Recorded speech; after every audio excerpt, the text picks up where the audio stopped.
Myself, as you can probably tell from my accent, I'm not a native Mancunian. I have been working here at Manchester for the past 5 years. I've spent almost 20 years in academia, most of which was at a business school in the States, working with leading organizations like Twitter, Google, KPMG, and Accenture on training activities for some of their senior leaders. A lot of that work done on innovation. And I'm joined today by my co-presenter, Claire Pattinson. Claire, would you like to introduce yourself? Yeah, no problem. Thank you, Sean. Yeah, so I'm Claire Pattinson. I'm also an Enterprise Fellow at Manchester Metropolitan University. I've worked at the university for 8 years now, 8 years last month, and I've been running courses for small businesses during that time. So I currently run an innovation program called Smart Cheshire in the Cheshire and Warrington region, and that takes small businesses through an innovation process. So at the end, we're looking for them to be ready to launch a new product or service. I've also run some projects in Greater Manchester, ran the Greater Manchester High Growth Network for a while, so worked quite closely actually with Pro Manchester at that time, with taking businesses through a programme who had high growth potential. I also run a small leadership program called Managers to Leaders, and that takes either owner managers or other co-directors or leadership teams through a course which is focused on it kind of does what it says on the tin, really. They start at the managerial side of things, and by the end of it, we are looking toward becoming more leaders, having more vision and aspiration, and taking people through their predominantly business growth journeys, taking the rest of the team with them. That's one of the projects I work on. So I'm going to hand back to Sean. He's going to set off for the session today, and I'll be coming back and popping you breakout rooms. So if you're still called Nicola, and it would be great if you could change your name so that I could make sure I'm putting the right people in breakout rooms. And it's interesting to hear from the other Sean about the weather in Chorley, because I grew up in Chorley and my parents recently moved back there last year. So it's always nice to know what the weather's there. So thanks, Sean. Maybe we can refer to Sean 1 as Chorley Sean and Sean 2 as American Sean, just to kind of draw a distinction between the two of us. So what do we have in store for you today? So in less than an hour, what we hope to do is, we've already covered the introduction, but we want to start off by talking about what is innovation. We're going to be talking about some of the theories of innovation, and more importantly, ending with how you can develop an innovation strategy for your own organization. And as Claire said, she'll be talking about risk and resilience in innovation, as well as a checklist that we can use to help diagnose your organization's innovation readiness. And then we'll close with some Q&A.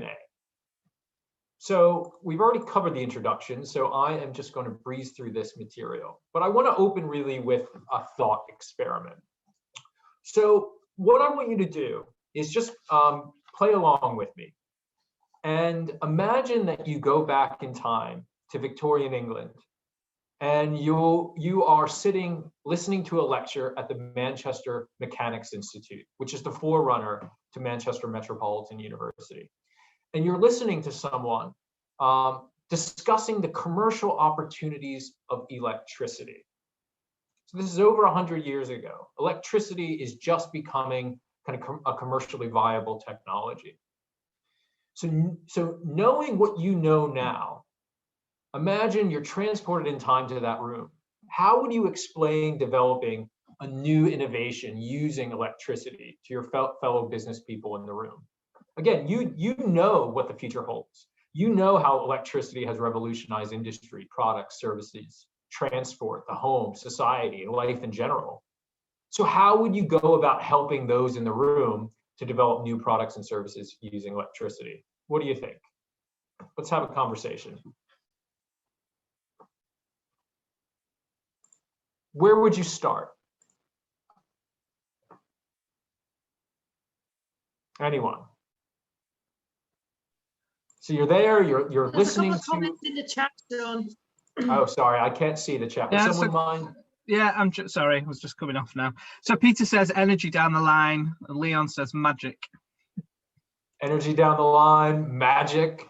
Absolutely. Okay, so you could talk about kind of what the energy is. Maybe you can talk about it scientifically. So you could describe the scientific principles of electricity. Maybe you can talk about Ohm's law that says the electrical current that goes through a conductor between 2 points is directly proportional to the voltage across 2 points. So what's the problem here if you talk about scientifically?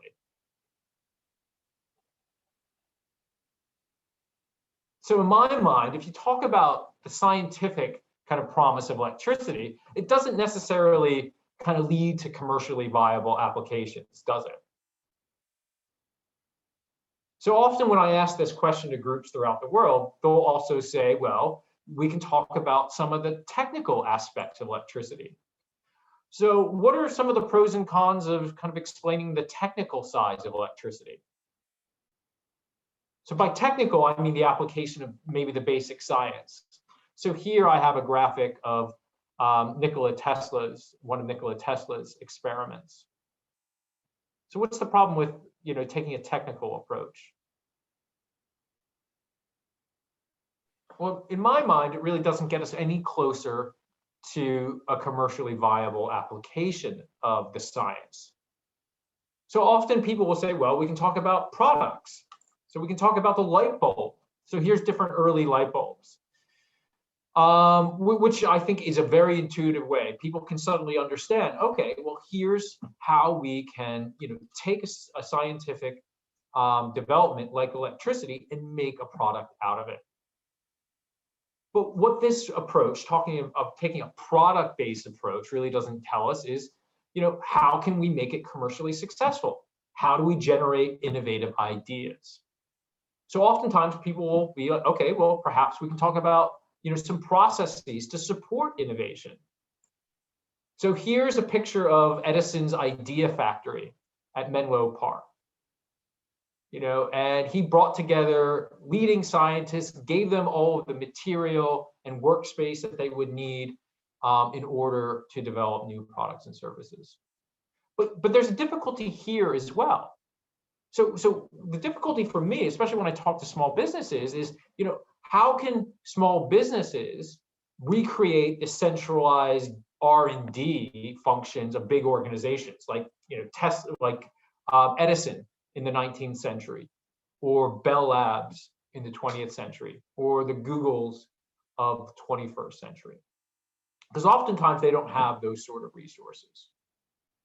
People will also discuss business models. So here you have someone retrofitting a gas lamp to an electric lamp. And business models are just new ways to make money or serve customers. You can think about a business model as an approach to offering products or services, ways of going to market, distribution channels, and entering new industries or sectors.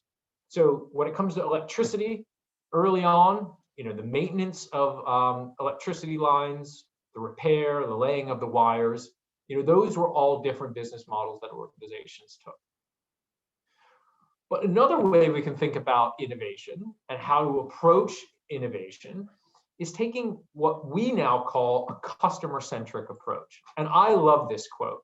Now, this quote is taken from Punch magazine in 1858. And this is in the early days of the application of electricity. So 1858, just to put that into kind of perspective, the first indoor electric light was installed in Northumberland in 1878. And the first street was electrified in 1879 in Newcastle. So 1858 is pretty early on, but let me read you this. So this is a perspective of what electricity could offer the person in the mid-19th century. The question is, what will not electricity do next? We do not despair of the good time coming when we shall be able to sit quietly in our armchair and electricity will do everything for us. It will cook our dinner, sew on our buttons, write our letters, make our clothes, and here's an anachronism, whip our children, black our boots, shave our stubble chins, and help us to a pinch of snuff if we would only wish it.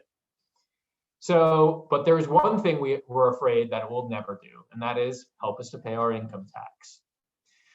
So even in the mid-19th century, there was this idea that technology was a panacea. It's going to solve all of life's problems.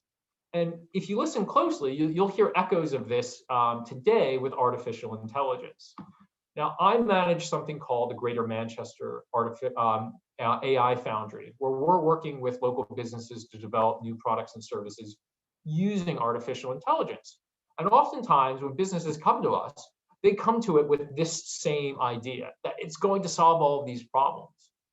But the beauty is, when you are developing your own innovation, if you start from a customer-centric approach, if you listen to what your customers want, what their problems are, what their needs are, and how you can solve them, you can start to develop ideas for products and services. So cook our dinner, the first electric stove. Write our letters, electric word processors, and eventually the personal computer. Sew on our buttons, sewing machines. Electric shavers, lifts, the light bulb. So a customer-centric approach is one that most organizations today do take. And it's one of the areas that Claire will be discussing later today when she breaks you out. So what is innovation? Well, innovation is really in the eye of the beholder, in the sense that if you were to ask 100 different people for a definition, you'd probably get 100 different responses. But at the end of the day, if innovation is everything, then innovation really is nothing. So what I want to do before we turn you over to Claire and into those breakout rooms is I want to give you some working definitions for what innovation is or could be.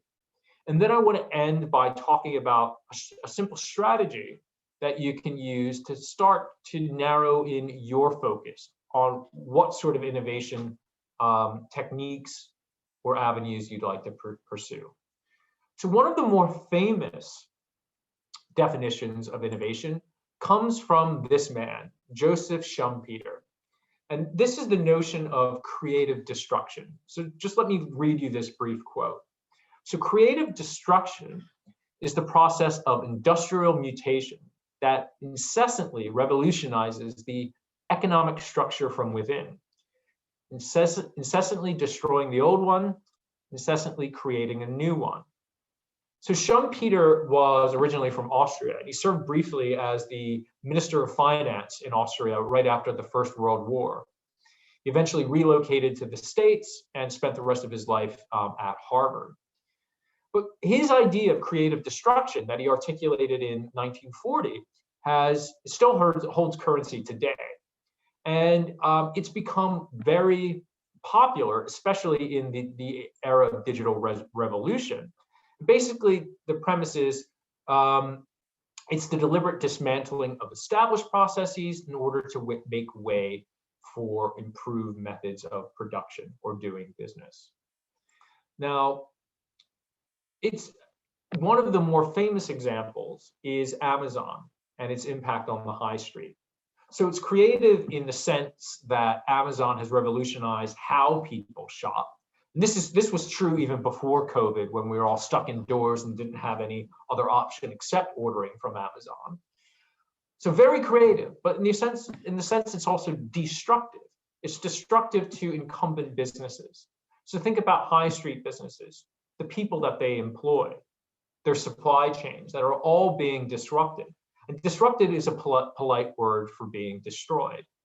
So livelihoods, businesses, supply chains, all being disrupted or destroyed by the creativity of firms like Amazon.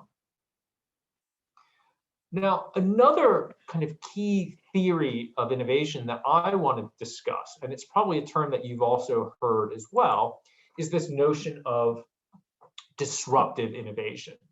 Now, disruptive innovation comes from another theorist at Harvard, Clayton Christensen, and it really became popular during the dot-com era.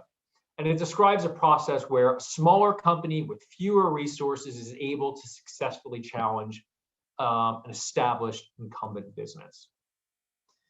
Now, how does it do it?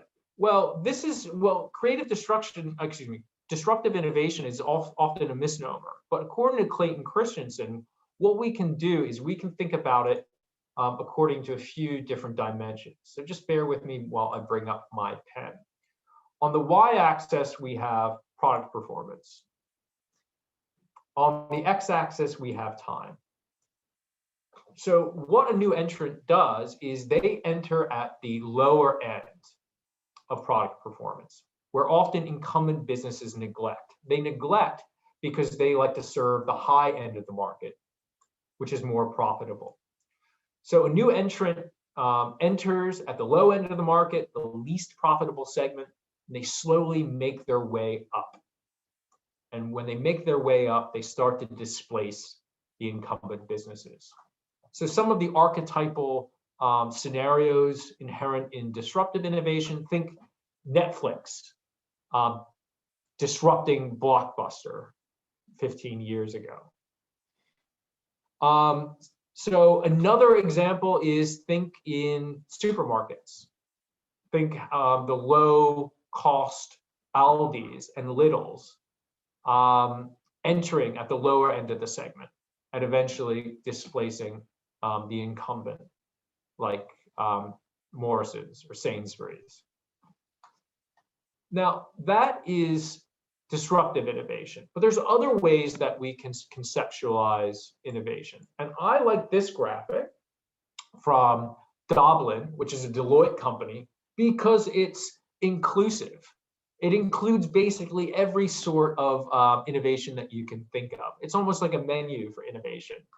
They think about Doblin, they think about innovation according to 3 categories: configuration, offering, and experience.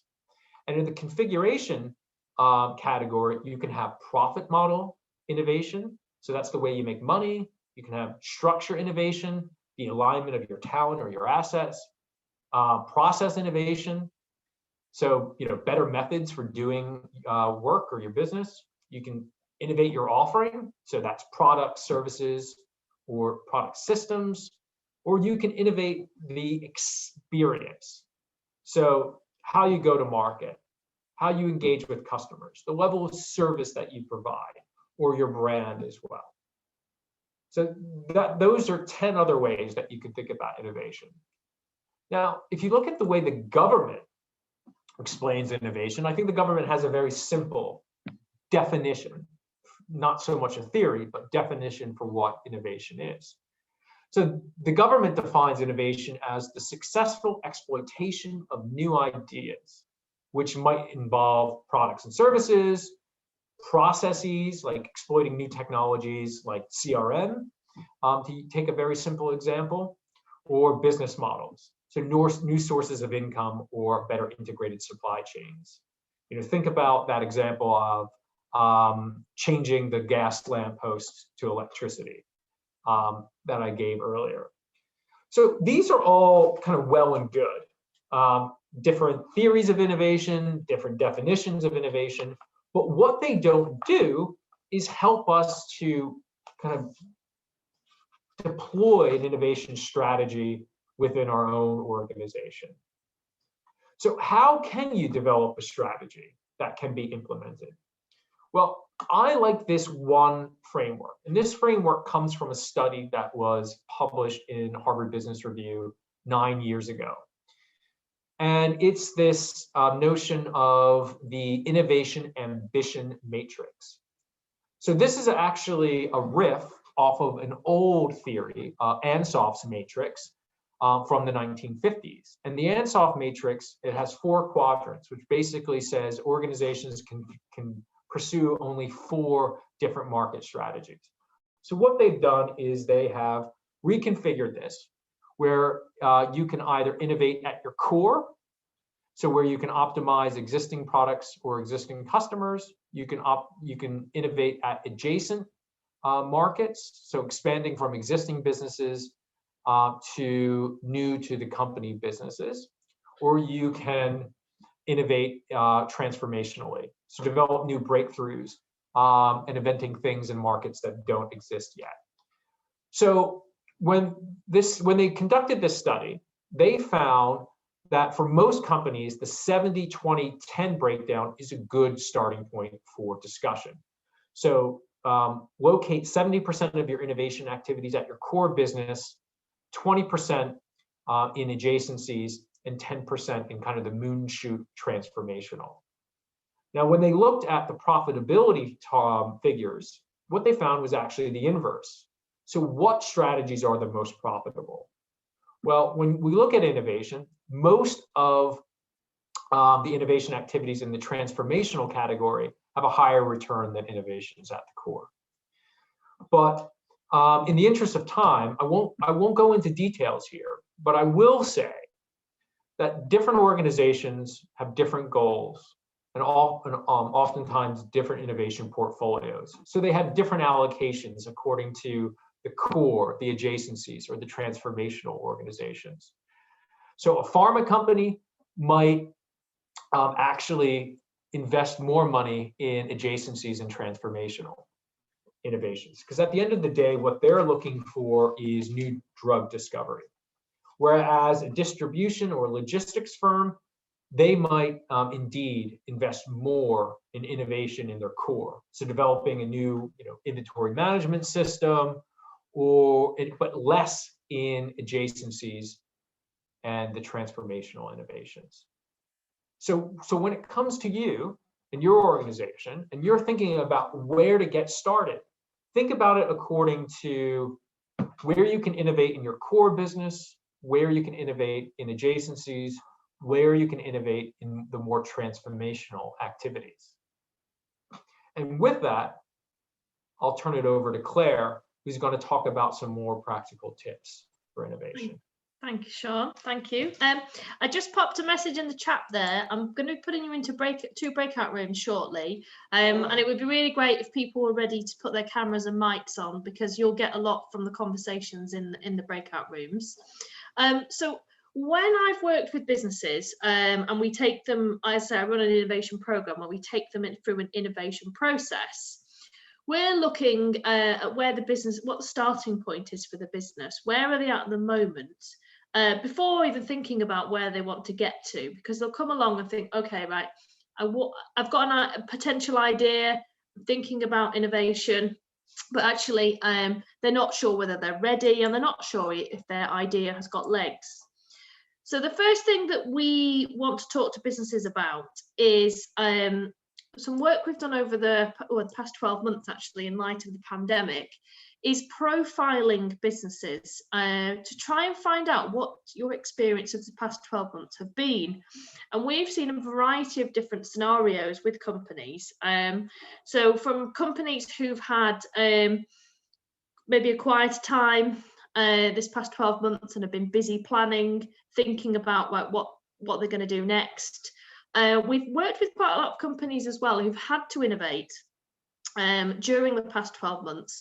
And in particular, we've seen a growth of companies where what they thought was their core business and their core product has really reduced. They're just not really offering, they're just not the supply for those the demand for those kind of products anymore.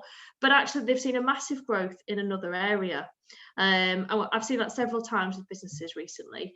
And maybe now those questions are around if we come out of this third lockdown, what does that new normal look like?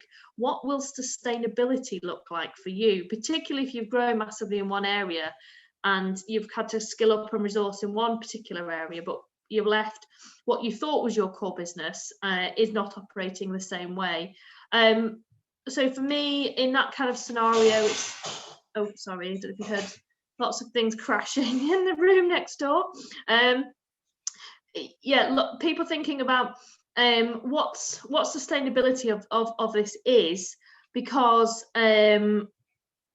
looking at your processes, looking at your customers and your supply and demand, we've seen as well recently regulation changes. I don't know whether any companies on here have been affected by Brexit quite recently, or maybe the Suez Canal. So there's been issues with supply. With people being able to, I've experienced some of the the businesses I've been working with, that they're really struggling with their European partners, and in effect that they're kind of saying, I'm not going to supply you anymore. It's just not worth it. It's just maybe we'll look for other European customers. So I don't know whether people have experienced that. And some of you might be as well. As we come into we're coming into the this week in April, about reopening your business as well. Some people might have been. I ran a workshop a few weeks ago where there were quite a few businesses in the retail sector, the leisure sector in particular. People had hospitality businesses, small hotels, that kind of thing, and that for them is about what's this new normal for them, what is sustainability as they're opening up, and thinking about their innovation in that light of new processes. How can they improve the service they offer? Do they need to improve the service they offer? That kind of thing. So what I wanted to do now was to put you into a couple of breakout rooms and to spend 10 minutes sharing your current experience of where these kind of scenarios I've just mentioned, these kind of profiles. Where is your business? What is it that has been happening in the past 12 months? And kind of what's your next issue that you need to deal with? Is it around sustainability, looking at the new normal? Is it around regulation? Is it around you've grown in one area, but it might not be the area you traditionally thought was your core business? So I'd like you to consider these questions in the breakout rooms. When you go in, I'll broadcast the message of the kind of profiles. So you've got them there as a reference as you go in. And we're going to spend was probably just 5 minutes now, actually. I'll do 10 minutes, sorry. Yeah, 10 minutes in your breakouts. So we're going to come back at 10:42 before we start to consider the risk and resilience pieces and kind of considerations for innovation. So is everybody happy with that? So I'm going to open the rooms now. I'll broadcast some messages. So have a chat in your rooms about your current profile and your situation. And I'm going to open them now and I'll broadcast some messages when you get there.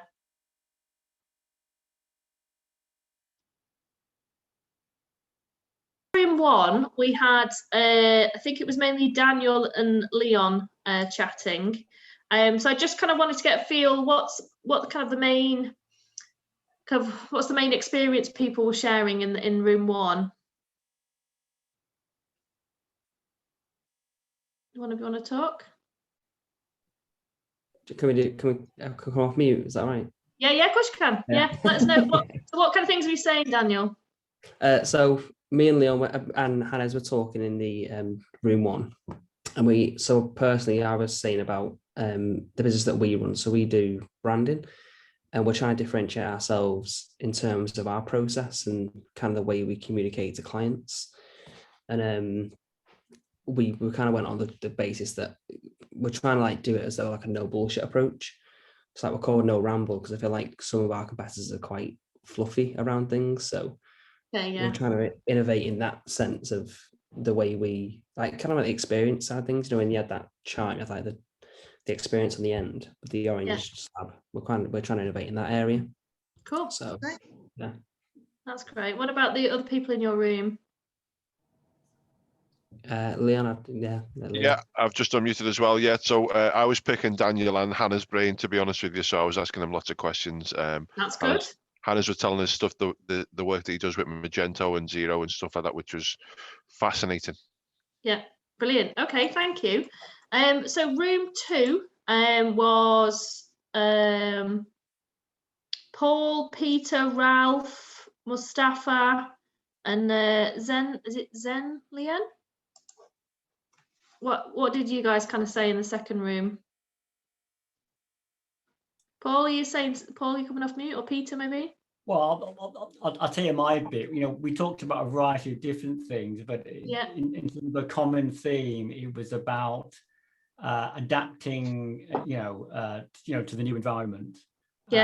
Following the money in the sense of, what people going to sort of pay for it, and then essentially communicating that, to your target audience, but also trying to make sure that because other people, you know, if you're succeeding, other people have got to think, oh, can I copy that? So it's trying to maintain that USP. Otherwise, it's not going to be an innovation for very long in terms of following the money sort of thing.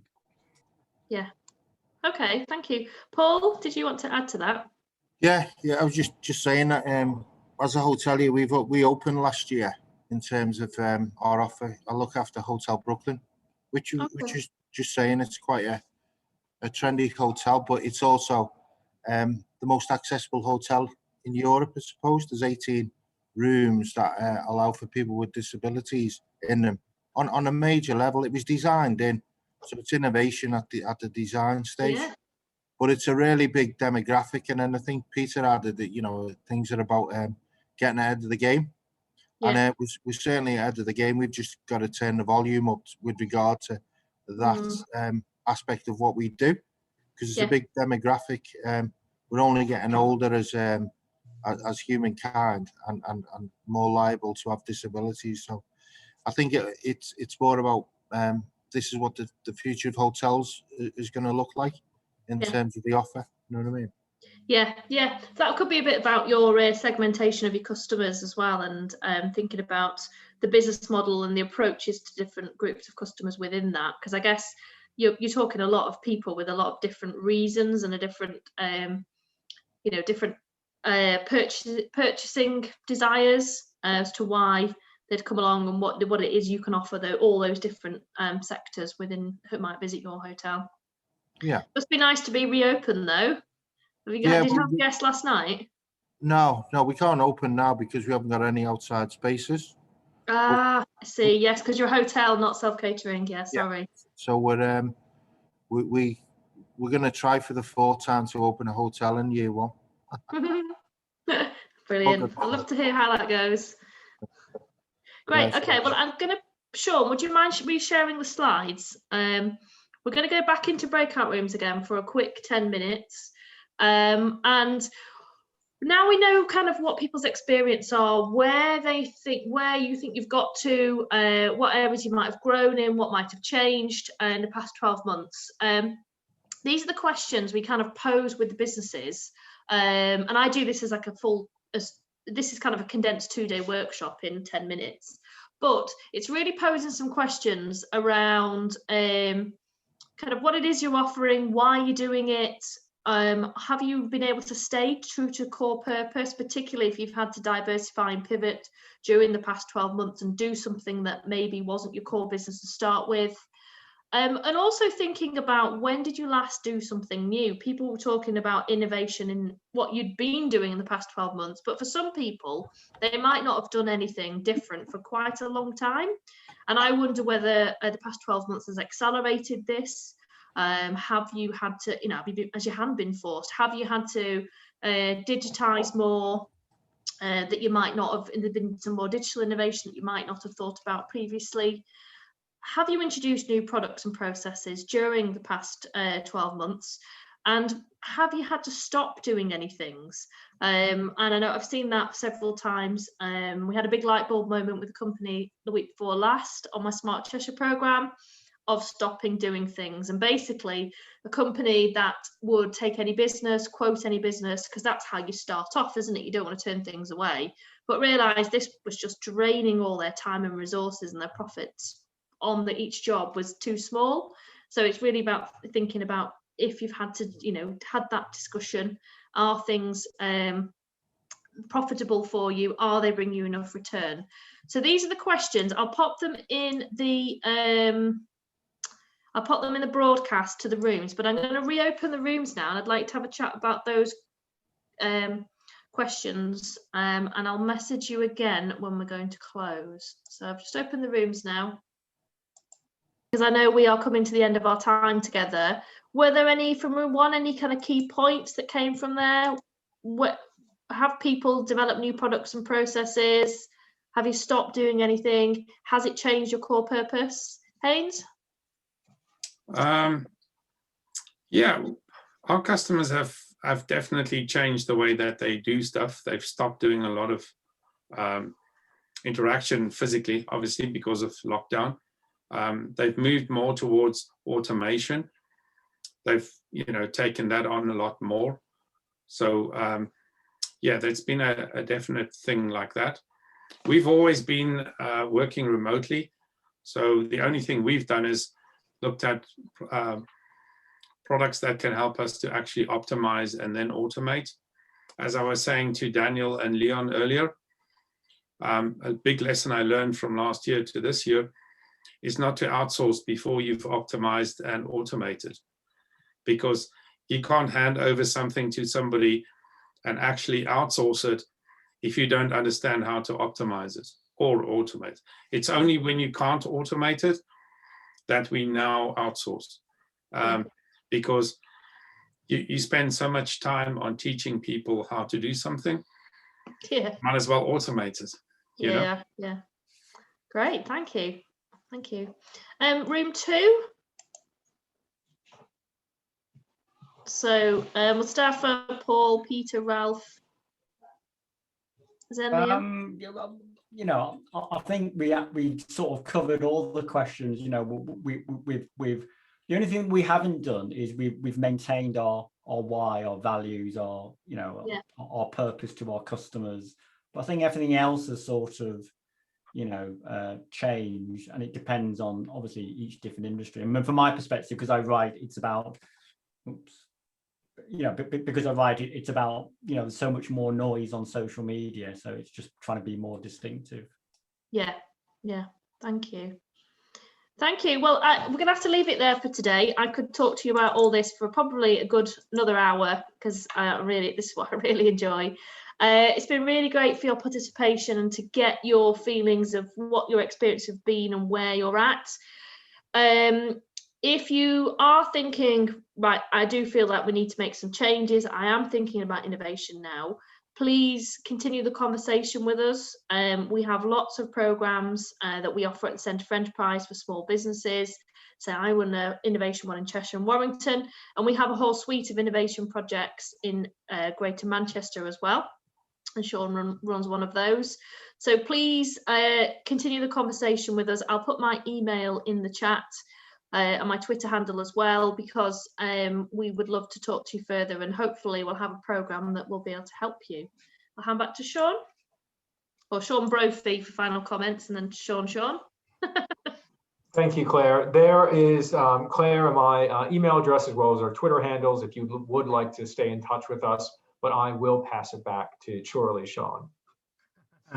Yeah, and anyone, obviously anyone who's already left won't be able to hear me, but I will also include any contact details in our post-event email as well, so don't worry if you don't manage to grab them off the chat function right now. All that remains to say is thank you so much to Sean and to Claire, and thank you to all of you for attending. I think it's been a really great session, so yeah, I'd be really keen for you to, as Claire and Sean have said, continue the conversation. So yeah, please do reach out. And that's it. Look forward to welcoming you to the next one. So thanks a lot, everybody. Thank you, everyone. It's been a pleasure. Thank you, everyone. Thank you.